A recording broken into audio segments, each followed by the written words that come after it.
ஊரை சுத்தியுள்ள எல்லா பக்கட்டும் அரசியல் டாக்கு. தேர்தல் முடிஞ்சு காமாவிங்காயி விஜய் நான் ஜெயிப்பார்னு யாருமே நினைச்சு கூட பார்த்திருக்க மாட்டாங்க. வணக்கம் நண்பர்களே, 100 டேஸ் ஆஃப் ஃபுட்பால் ட்ரைனிங்ல இன்னைக்கு டே 76. நானும் வழக்கம் போல சீக்கிரமா எழுந்துட்டு பல சில்லற வேலைகள்லாம் முடிச்சுட்டு வெளியில வந்து பாக்குறேன். நல்லா மழை பெஞ்சிருக்கு. So due to heavy rainfall summer கேம்புக்கு ஹாலிடே விட்டாங்க. ஹாலிடே நம்ம சம்மர் கேம்புக்கு மட்டும்தான், நம்மளுக்கும் நம்ம ட்ரைனிங்க்கும் இல்ல. ஏன் கேக்குறீங்க நண்பர்களே? ஆல்ரெடி ட்ரைனிங் ஹாலிடேல தான் போயிட்டு இருக்கு. ஜிம்முக்கோ இன்னைக்கு லேட்டா தான் போனேன்னா ஜிம் ஒரே கூட்டமாயி போச்சு. நானும் வீடியோ எது எடுக்க முடியல. ஒர்க் அவுட் டீடைல்ஸை பின்டு கமெண்ட்ல தரேன். ஃபிட் ஆகுங்க நண்பர்களே.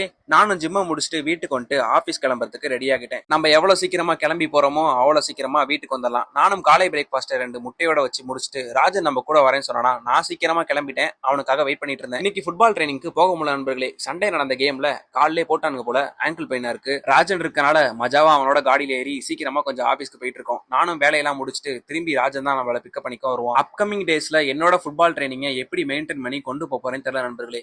ஏன்னா சம்மர் கேம்புக்கு நான் 5 மணிக்கெல்லாம் எழுந்து கிளம்பணும். அதை முடிச்சுட்டு வந்து ஏதாச்சும் பண்ணலான்னு பார்த்தா அடுத்து அவசரமா கிளம்பி 9 ஹவர் ஷிஃப்ட்டுக்கு போகணும். ஈவினிங் வந்து பண்ணலான்னு பார்த்தா நான் ஈவினிங் வரதுக்கே ஒரு 7-8 மணி ஆகிட்டு ஆயிருது. நானும் 9 மணிக்கெல்லாம் கடையை சாத்திட்டு தூங்கிடுவேன். அப்பதான் காலையில நம்மளால சீக்கிரமா எந்திரிக்க முடியும். ஈஷா அல்லா டேவிட் பில்லா பாப்போம் நண்பர்களே. ஏதாச்சும் பிளான் பண்ணுவோம். நைட்டு உணவுக்கு மஜாவான பிரியாணி நண்பர்களே. திருவிழா காரணமாக அன்னை கொஞ்சம் அவுட் ஆஃப் கண்ட்ரோல்ல இருப்பேன். கதை கேட்ட எல்லாத்துக்கும் ஒரு நன்றி. இதோட இன்னைக்கான நாளை முடிச்சுக்கிறேன். பிட்டாருங்களா பாய்ஸ், சாரி பாய்ஸ் மட்டும் சொன்னா டோலிஸா சண்டைக்கு வராங்க. பிட்டாருங்களா பாய்ஸ் அண்ட் கேர்ள்ஸ், நாளைக்கு பார்க்கலாம்.